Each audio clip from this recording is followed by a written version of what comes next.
अस्सलामुअलैकुम सामीन। 24 रमज़ानुल मुबारक की तारीख़ शुरू हो चुकी है। 3 अप्रैल है। ख़बर का उन्वान है MP संजय सिंह जेल से बाहर आ गए हैं। ये वीडियो आपने सुन ली। वीडियो में संजय सिंह कह रहे हैं जेल के ताले टूटेंगे, अरविंद केजरीवाल और दूसरे आम आदमी पार्टी के लीडर जेल से बाहर आ जाएंगे। बहरहाल अदालत ने उनको ज़मानत देते हुए सख्त शर्तें भी लगाई हैं।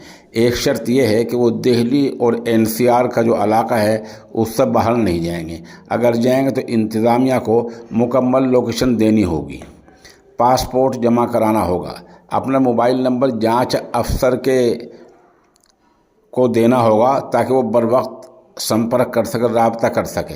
सबूत से छेड़छाड़ नहीं करना होगा। इस तरह की शर्तें अदालत ने रखी हैं और संजय सिंह की ज़मानत हो गई थी। अब वो थोड़ी देर पहले जेल से बाहर आ गए हैं।